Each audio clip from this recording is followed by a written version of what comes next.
Welcome to the Leading at the Next Level podcast with Dove Development and Consulting, the show built to provide ongoing support for your leadership journey. Wes Dove here, and like Cindy and I've gotten to do over the last several weeks, couple months, whatever, I get the opportunity to chat with today a dear friend of ours, Chaz Haywood. Chad is the Clerk of Circuit Court in Harrisonburg, Rockingham County. More importantly, Cindy and I have developed a great friendship with Chaz over the last several years in different events, different civic organizations and so on. And we just love Chaz. And we're going to talk a little bit about the partnership that he has with us, his team has with us for the upcoming Leadership Legacy experience, but really specific to their organization and why it fit. Now, before we go into that, I would love for you to be able to talk a little bit about your professional background, your experience in the industry you're in, and the impact you make. And I'll come back to that impact more later on, though. That sounds great. Well, I love you guys back, just so you know. Y'all are so much fun to work with. You bring joy to pretty much all the crowds. And so I'm excited to join you here today. So background. So I've been the clerk of the circuit court for Rockingham and Harrisonburg for, I'm on 17 and a half years, and which is crazy for me because I don't feel that old. But I also am amazed at what we've done in that period of time. And when I say we, it's clearly staff driven. I get to drive a ship, and I really hope that I steer it the right direction. When we don't, we adapt, and that's okay. I always tell folks that I really like failure. I really do, because I really think we choose to get something good from that. And that idea that people talk about, it's how many times you get up. Man, just getting up's fun. But the point with that too is make sure you share that's what I tell a lot of folks, share your failures. Because people so often, I think, in young leaders and even as older leaders, they're afraid to say, I goofed up. And I think when you hear that from others, it really should inspire you. And I think your staff, people you work around it with, need to hear that. And while I don't do that enough, I still strive to remember that. So my background has been here in the circuit courts. Prior to that, I spent, I think, 14 years with members of Congress. I was fortunate to come along under the lines of former Governor George Allen, who I think is just phenomenal at caring for his people, his family. He called us his A-team, and he really taught me a lot. And prior to that, Congressman Goodlatte was the 6th District of Virginia. Spent a lot of years working in constituent services, taking care of people, and which is really along the lines of what I do now, what I did for them, what I did before them. And there's something looking back and seeing that when you're taking care of people, and it's not for your benefit, it's to lift up somebody else, your leaders, make them look good. There's something really crazy that I think happens in the universe. Is God inspired something by do good, be good, and really good things happen to you. And for me, that's what I feel. I feel good people got in my way. God placed them there along the way. And life is so much better than I deserve and I could imagine. So that's it in a nutshell. The Army was in there for 9 years in the Virginia Army National Guard. The leadership as a non-commissioned officer was in a phenomenal time of getting on the ground and also taking care of knowing each other. So there's lots of those odd things throughout the past, and I'm just glad to be here. Chaz, I love hearing that background. Cindy and I talk all the time about how blessed we are through the people that we've gotten to meet, and you shared a lot of that too in your journey. But I mean, the friendship that we've developed with you, I feel like, gosh, because we knew people who knew people, and we've learned to know you through that process, we're just better because we get to meet good people. Relationships are so powerful for that. Now, I'm going to come back to what you said about serving people next, okay? But right now, I'm going to ask you this question about, what is your clear purpose for accepting that leadership role and that responsibility that comes with being in a leadership role? Because let's be honest, some days it's hard. Some days it would be easier to go make widgets. It would be easier to do a run-of-the-mill job than to hold leadership responsibility. What's that purpose that drives you? I think that concept of serving others is what has kept me going really, really well. Every day I get phone calls. I had 2 over the lunch break, which kept me a little delayed in coming to you. And they begin with the comment, Chaz, I know this isn't your thing, but I need help finding that thing. Or I know this isn't yours, but can you help me? And those are the best, because that comes from all those relationships along the way, whether it's with government people or business people, leadership, whatever it might be. To me, servitude is just the core. And that's taking care of not just your public in my role as an elected official, but it's taking care of your people, because my people take care of the people that are walking the door. They're the front line. They are right there. And every bit of what people take from our office, good or hopefully not so bad, comes from them. And if I don't take care of them well, I'm setting myself up. And that happens sometimes. We all get busy with life and family and jobs and extracurriculars and all those things. And I think the big thing is to come back to that, saying thank you, really telling people you matter. And I've really tried the last handful of years to really get to a point where I just make sure people know they matter. Matter is a huge word. You belong. You're worthy. Worthy is a big one. It took me 45 years to understand that I'm actually worthy, because I don't still feel like I still wonder how the heck I get to do this such fun job.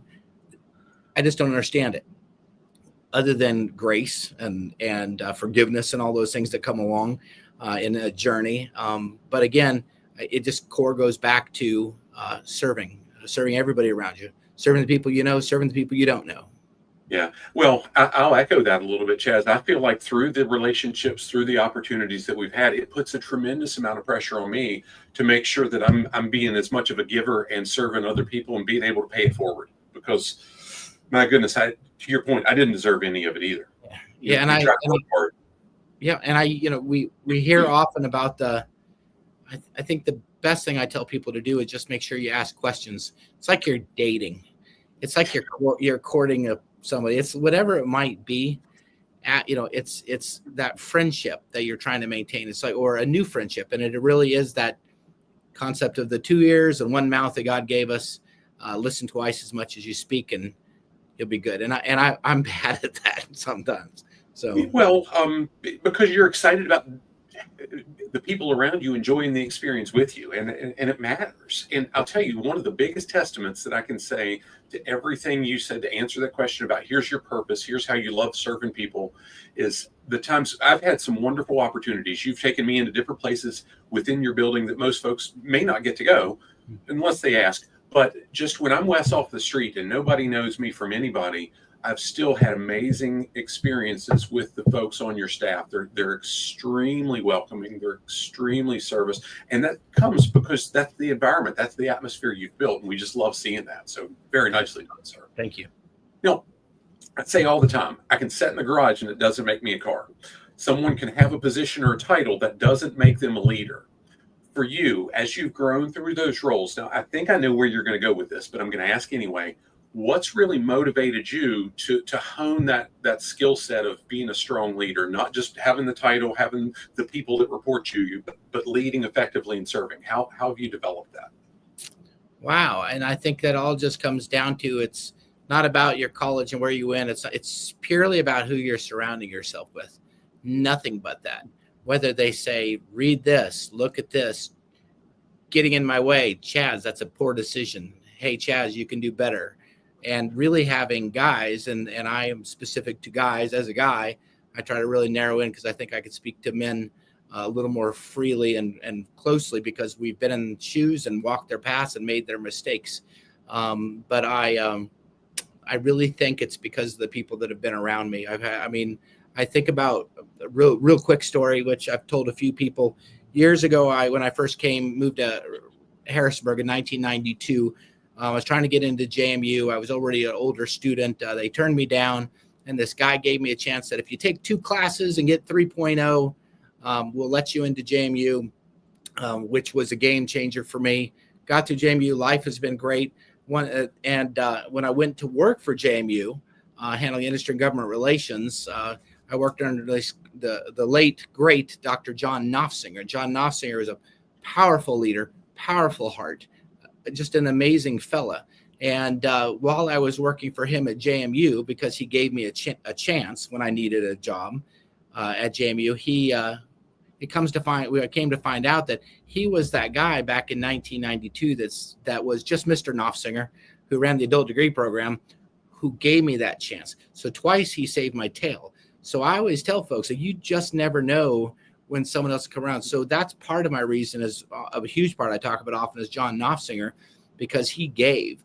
He always saw more in you than you see in yourself, and he pushed you and helped you get there.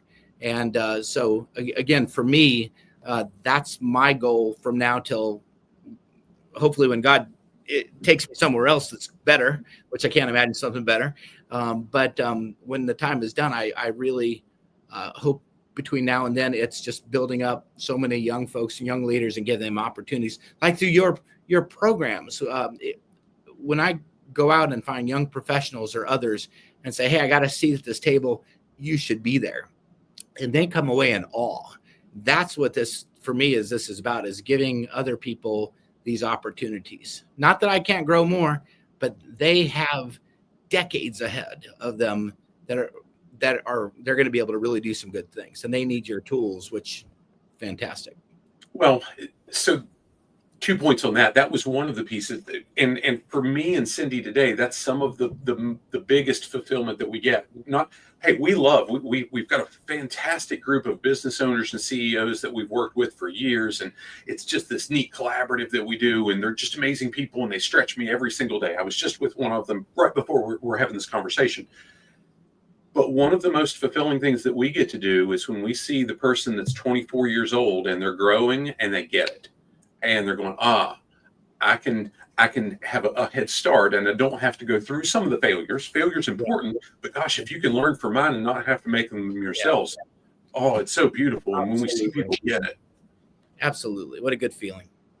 Yeah. Now that brings me to the event. So you and your team have partnered with us on the Live to Lead Harrisonburg event for several years, and you're locked arms with us for the Leadership Legacy experience that's coming up on June 13th. Why were you initially willing to? Because you didn't know what it was. You hadn't been to the event. You'd heard some different community members, but why were you willing to initially? And why have you continued to be willing to say, hey, Wes and Cindy, I'm in. How do we help you?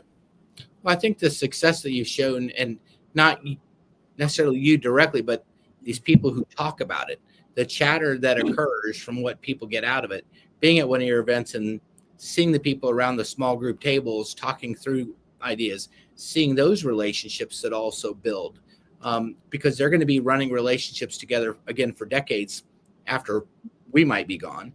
And I think for me this is giving them opportunities that we didn't have. And there's such unique abilities. It's not just picking up how to be a great leader, a number of great leadership books, but it's really about just giving them tools. Setting them in a room for a day or a half a day is far better than here's a book that sit on your nightstand. I hope you read it. Yeah. Well, and again, the relationships, all the relationships I have made me better. Yeah. And some weren't great relationships, but all of them, if we can learn, we can learn from and pull from. So appreciate you sharing that, and how you sew in. There's so many things that over the last several years, when I've had lunch with different people, I saw on social media, got the John Knopfsinger Award recently. When I talked with him, he said, yeah, you don't hear Chaz talk about this. Here's what he does to help our organization off the radar. And I hear that so many times, and I love that about you. And you never talk about here's what I'm doing, but other people see you, and I study you. It's so cool. Thank you for that. That's powerful. Thank you. That's emotional. That's what we're here for. Yeah. So, well, it 100% is what we're here for. It's so cool to see, because I'll keep, here's why I have a list of questions, so I can keep on the questions, right? We could do that. What would you like the community to know about you, and more specifically your team at the Circuit Court, what you guys do? Because there's so much amazing stuff that you do that most people never would realize. Now, you do amazing with social media, but there's more to it than what even gets shared there. We push a lot of social media, and a lot of it has to do with history, because Rockingham County was created in 1778. We have a lot of records here. We have records written on vellum, which is skin, and which from King George II and King George III and Dinwiddie, Gooch, Lord Fauquier, all these amazing Virginians, and we have all this history, and people bite onto that and are intrigued by it. But that's just the record. I tell people the record we create today, that's tomorrow's history. And we have a lot of it.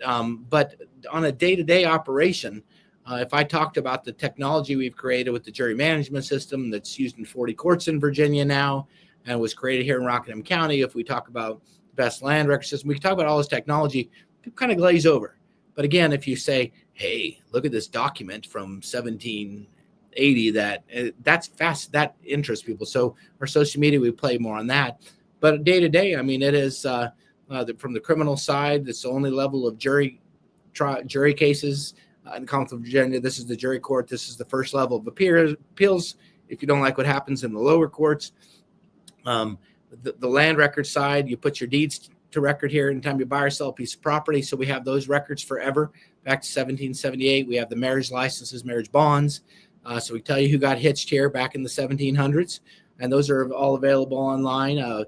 Probate. So if you die and have a will, great. If you die without a will, and it's called intestate, we have that process here as well to make sure the laws and the wishes of the individual, if not the wishes of the individual, are followed through with. We do passports here. Rockingham County has a person who sits down here in the office, and I always tell people, come here, because if you come here for a passport, your $35 fee stays local. If you go to another institute or federal government, it's all going to the state or the federal government. So that puts about $80,000 a year into local coffers. But name changes are done here. If anytime you want to change your name after the age of 18, you can. You can become anything you want, Wes. Wes the Great. We can. So again, it's a lot here that the staff do every day, digging in, taking care of people. At some point, everybody's life will touch circuit court, or your afterlife will touch circuit court. Is that a good nutshell? That's fantastic. And I shared with, I'm going to share it live for God and everybody here as we were having this conversation. A friend, two very dear friends of mine that I worked with for close to 20 years, their daughter, when I saw that she came to work for you, I was almost in tears, because I love her parents, and I was so happy that she was coming into work in such a great environment and working with you. So it's cool. I love seeing good people together. That's fantastic. And the work you do is awesome. It's timely. If people are watching, we're hiring. We have two criminal deputies and a civil deputy position open right now, which is good. You know, one of the things I think you do as a leader too, I think is always important. And I say it, but I don't always have to like it. But it's that we build people up for their next better thing. I'd like to build you up, and you do really well and stay here with us and make my life easier by being so good in the public. But at the same time too, we have to remember that we're building people up, giving them things to go somewhere else and do better if they choose. And, that's just what we should be doing. Chaz, one of the most cherished relationships I've got in my life was a boss that, when I was in my early 20s, when I started working for him, and he pulled me aside and he said, Wes, I want you to interview somewhere outside of the company once every year. And I'm terrified. Holy crap, what have I done wrong? And he said, no. You've not done anything wrong. I want you to be prepared. If you ever need to interview, it's uncomfortable. I want you to be prepared. So if you ever have to, you've got a great shot. And he said, I love you. You're doing a great job for me. I don't want you to leave. And hey, he lives in Knoxville, Tennessee today. If he calls right now and says, hey, Wes, I need this, Wes is going to figure out, how can I serve him, or do I need to be in the car? Yeah. Because I know he cared about me when he did that. And that's good. So, and I did work for him for a decade. So, and we worked hard for him through that decade. I was very invested into making sure he won. So, next question I'm going to toss at you. Give me a recent example. There's a bunch you get to pull from. Give me a recent example of some kind of project, campaign that you and your team have really spearheaded, and the impact they've made on the community or even within the industry you're a part of. You've alluded to a few. Pick one. Yeah, I think it really has to be the historical one. We've really laid groundwork across the Commonwealth. It began as the Exploring Rockingham's Past. It was just about Rockingham history. We started specifically with the Shenandoah National Park, the take cases up there, moving all the families off to Great Skyline Drive back in the early 1900s. You know, back in the 1900s when we were born, which sounds like a long time ago, but early 1900s. That became really interesting to the families who are still around, whose families were moved from out. And then we moved to prohibition cases, and prohibition cases were fantastic. And then we started to see the melding of the names, like, oh, so we had these people and they were on the mountain, and oh yes, fruit grows on the mountain. So that makes good moonshine.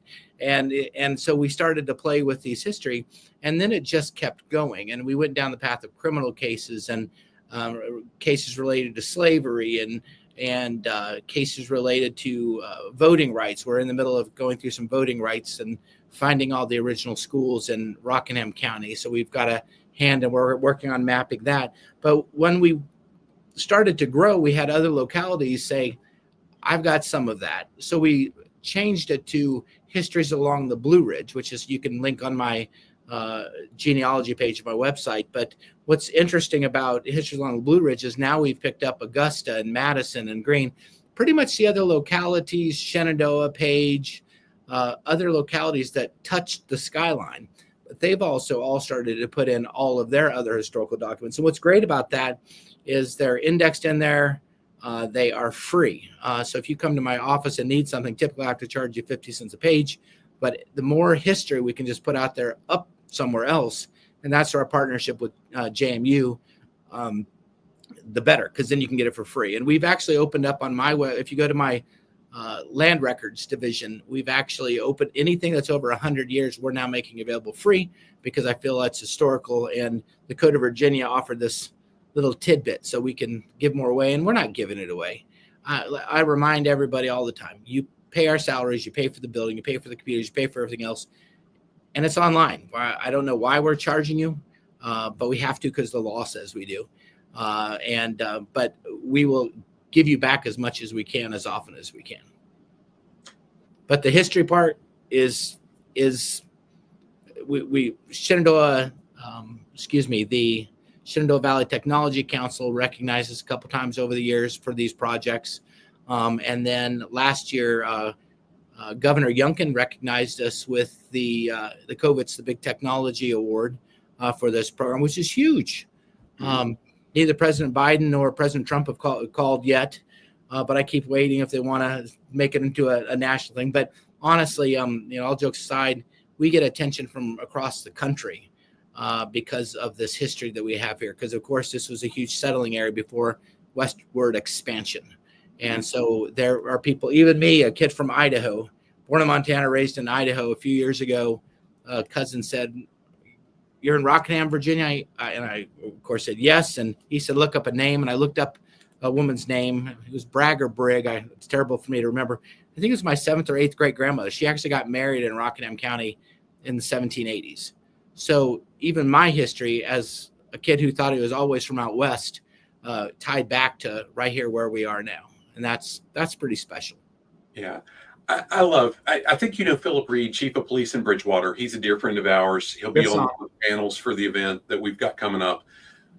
I love how you and Philip, and there's a handful of others that I watch be so intentional about, you pay our salaries. How do we provide this level of service?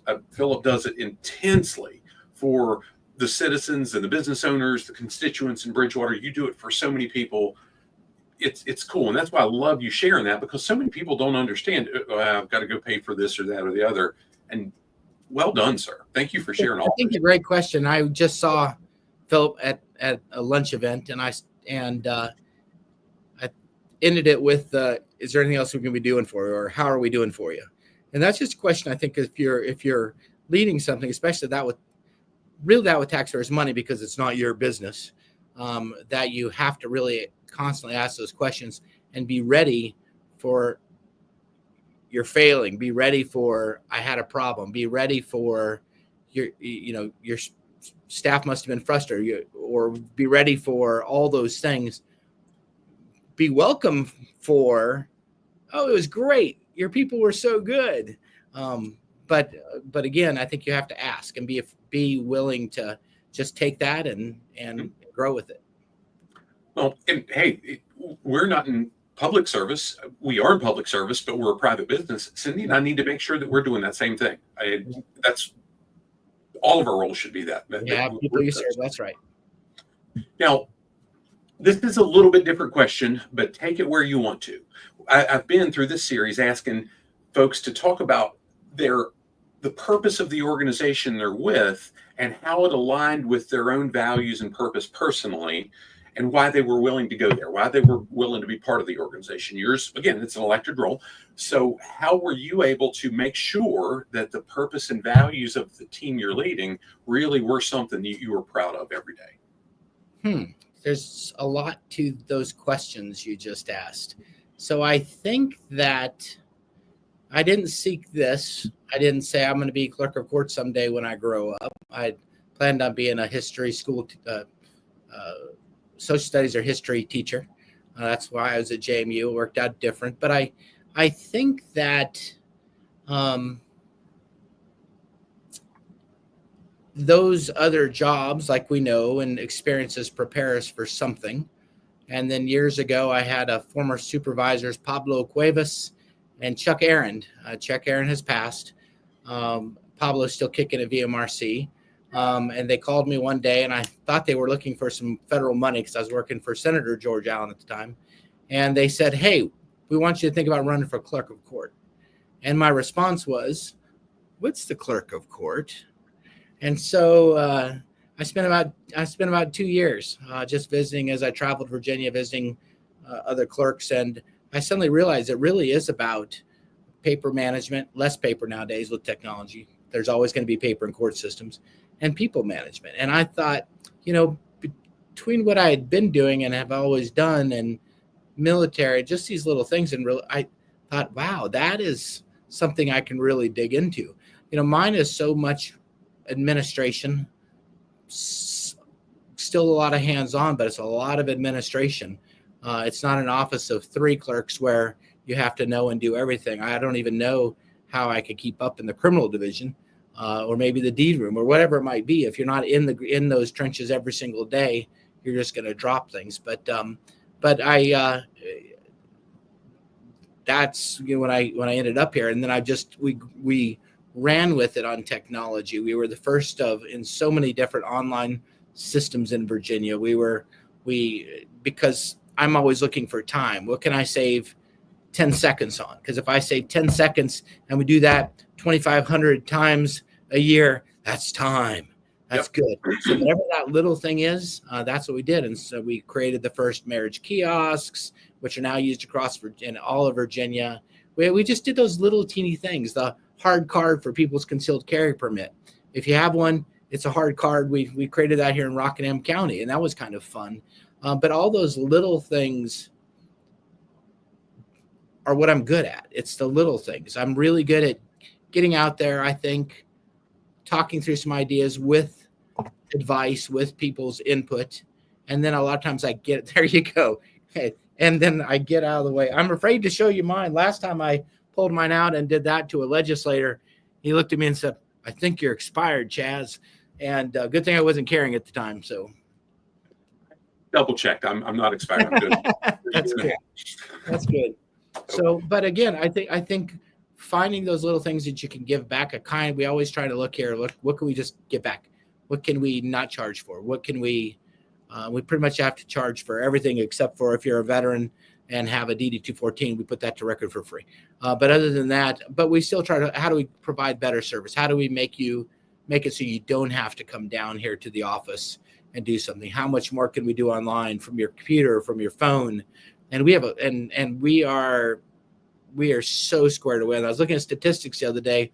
Out of the 120 circuit courts, we are still the 9th busiest. We go between 8 and 9. That's out of 120. And you think about Virginia. We're busier than Richmond. Richmond has Richmond City and Richmond County. We are busier than the majority, and that tells you how amazing the staff here are working and putting out. We have really good support through Rockingham County and the city of Harrisonburg. They keep us. We couldn't work at the standard with the numbers that the state had. We did that a long time, and it's not sustainable. We're actually in my office. I'm part of a study right now. We're all doing a workload study across Virginia because we're following workload standards from the 80s. Back in the 1900s, the 80s, and best music though. And right, I'm glad you did it. I'm actually taking my bride to see AC/DC next month, so I got good points. But we're just constantly working. What can technology do? What can technology push us towards? And so I know I went all around your question, but that's my fit. I think my fit. It's not that broad problem. So it's just I get ideas, and I get crazy ideas too. I'm sure my staff will tell me plenty of times, nope, Chaz, that's not probably the best idea but I have leaders that feel comfortable to just say absolutely not, no. And that's good. That's a great environment that it might frustrate me, but I know they're telling me exactly what I need to hear, because I may think it's brilliant, but then they pull me right back down, and they're so good at that. And everybody should look for those people, those leaders that they have under them that'll tell them, bad idea. No, this is why. And that tells me, and I didn't really think about that till this conversation, that I'm doing something right because they're willing to do that. Yep. So 100% correct. And I pictured some of the faces of the folks, Elena being one, who I think is absolutely willing to say, no, time out. And praise God for that. Cindy does that in my life, probably not enough because she wants to serve and please, but praise God, she's willing to call me out on it when she does. Now, Chaz, I'm going to summarize. I heard something, the theme of what you just shared really ties back to the second question I asked about what was your clear purpose for accepting that responsibility. I heard service, and I heard how you've woven adding more service to the taxpayers, the constituents, whatever, through everything you do, not just for Rockingham County, but you've been able to resource folks around the state and even around the country with that service. Is that a fair statement? Yeah, I used to always say, and I really believe it more now, I haven't thought about it in quite a while, that when I was elected, my job as a clerk of court is certainly to make sure everything is running well here. Mm-hmm. But I also believe that my job and my abilities, don't stop sitting here at this desk, talking to this computer or doing email. It doesn't stop here. It's what can I do better to impact the Commonwealth? What can I do better? What can we do better? I spend more time now that I'm a senior clerk. I spend time in a lot of conversations with newer clerks, younger clerks from around Virginia who have that same spur in their side, ready to go. And I'm so excited for them. And so so I do spend a bit of time being a sounding board, and that is such an honor. Honor is a tough word to use because it's way overplayed. But wow, what is it when they're calling you and saying, what do you think you would do in this? And I have plenty of answers, and there's plenty of times I say, I got the right leader on my team that I want you to talk to about this. Mm-hmm. And then that also builds them up. And hopefully that's telling those new clerks, rely on your people. I can't imagine a better job in the Commonwealth of Virginia ever. I can't imagine a better job ever, period. This is too much fun. Days are long. I was looking at my schedule for a couple events on a Saturday. That's keeping me out of camping on my first day of camping this coming Sunday. But it's not work when you just get to go say hi to people and talk to them about what you do or help them. That's good stuff. And y'all pay me for this, so thank you. Chaz, two quick bullet points, and then we'll get to the last question. One is you mentioned Pablo, and I've got so many dear memories of him. I lived on the same street as him when I was growing up. Of setting out, he would come out and talk with us about fishing. I didn't fish, but I loved hearing the stories he would tell. Yeah. What a wonderful guy. His daughter Erica and I went from sixth grade all the way through our senior year. Most of us had a lot of classes together. Still consider a dear friend today. I love the guy. I didn't know that about your past. I spoke to Erica last week. I'm working on a project where we're talking about language barriers between courts and the public. I mean, Harrisonburg has, I think they say 60 some languages in the city schools. Rockingham County has plenty as well. On my site, again, we actually created some videos partnering with Appeal Productions. I hope I can say that. Absolutely. And Andy Van Hook, love that guy too. And but we partnered with him, and we created through the city schools, got the main languages, and created some quick little snippet videos. And even has a cartoon Chaz that I think it has me wearing this jacket and shirt. So I do have more than one set of clothes. But cartoon videos in Arabic and Swahili and Tingran and French and Russian, and just helping people through the process of a name change, a divorce, marriage license, the common to-go things that people do here. But Erica reached out because we talked about what can we do down in Chesterfield, because she has some ideas to do within the schools, and they want to start some of these projects. So that again that's taking it somewhere else. And it's just because we did something right here. So talking about it isn't always gloating about it, but when you know it works, man, just share it. When it works, it's good. Yeah, you talked about the days are long, and there's a lot of those days. I don't remember which chapter it is, but there's a chapter in my newest book, Leading with Clear Purpose. Yep. That's the theme of the event coming up. That's called Work-Life Harmony, not work-life balance. And when you've got a clear purpose and you know what you're trying to do and you get fulfillment from it, there's no such thing as too much. It's harmony. Yeah. I'm out of balance when I'm not enjoying what I'm doing. Yeah. And just making sure you're honoring your wife enough by spending that time with her. Hey, the biggest blessing in my life today is that I get to work every day with my wife. Woo. And when we travel together, we're working together. We celebrated our 25th anniversary a couple weeks ago, and we traveled. It was very, very intense work prep for different stuff that we've got going on. But there's nobody I'd rather do it with in the world than with her. And we get to do that every single day. It's the biggest blessing I've got. Yeah. And you say working together. So, my wife, Mrs. Virginia, she's a farmer. I could not keep up with her. So I wouldn't want to work with her because she's hardcore. And I can carry her shovel and her bucket of fixings for a barbed wire fence, but I can't keep up with her. So I'm glad to come here to the air conditioning and get work done. Yes, understood. Now, the last formal question I'll ask you is what advice, and you've done a little bit of this so far, what advice, if I'm asking you as a young, aspiring professional, and I say, Chaz, I want to grow into a leadership role. Notice I didn't say management or supervision role. I want to grow where I've got leadership responsibility. What advice would you give me? A lot of times I try to tell folks within leadership specifically that because a lot of times you'll hear complaints from young folks. So they'll, my boss didn't understand me. So a lot of it comes from frustration. So I think as growing into a good leader, the best thing you can do is when things aren't working out, is putting the shoe on the other foot and trying to also figure out how I'm not going to do that somewhere with my team.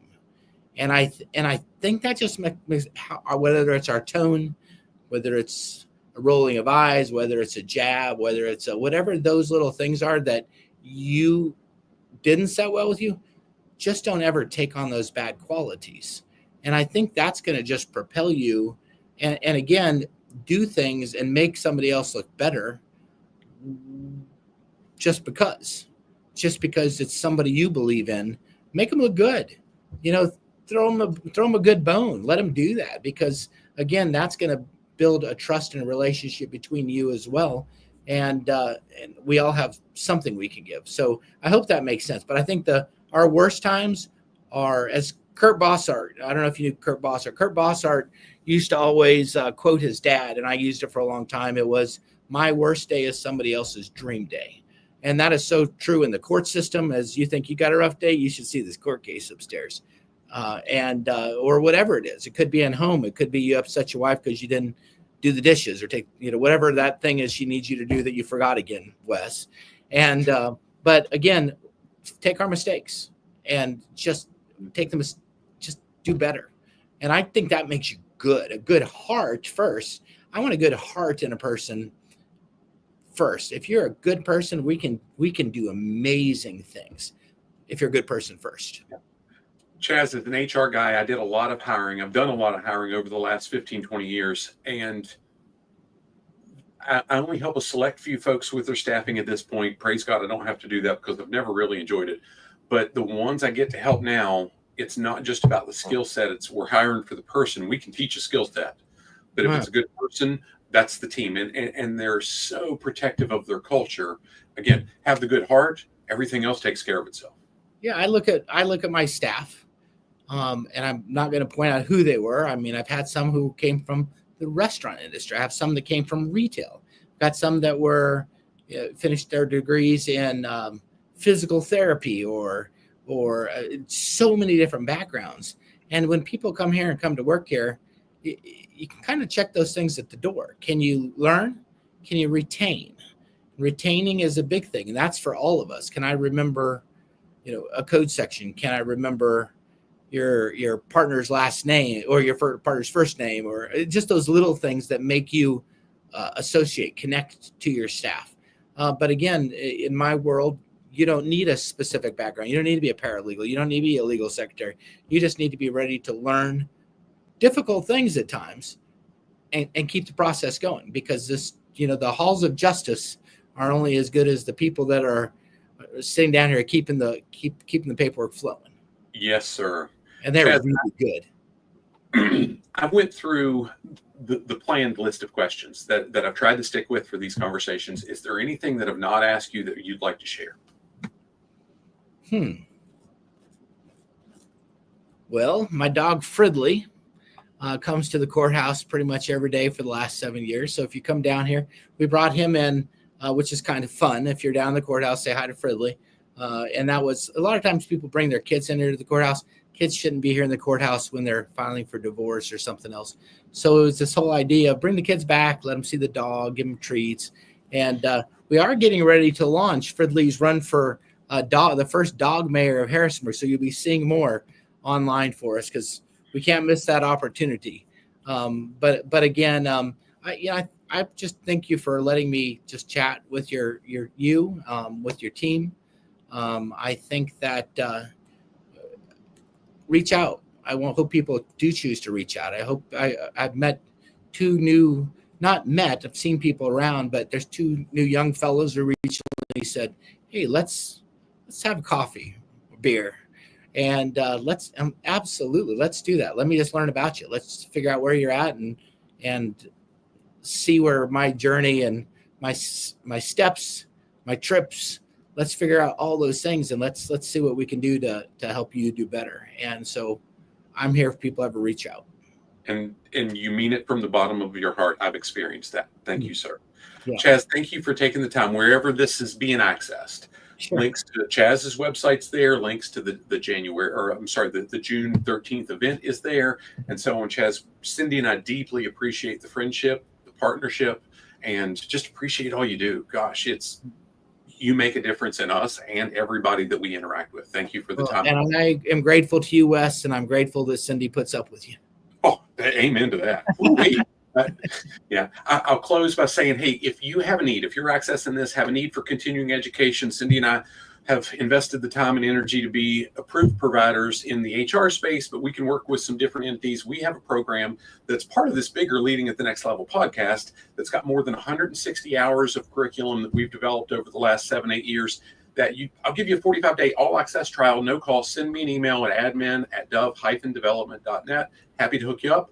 Thanks for your time today, Chaz, and whoever's accessing this. We love you. God bless. We'll see you guys soon. Ooh.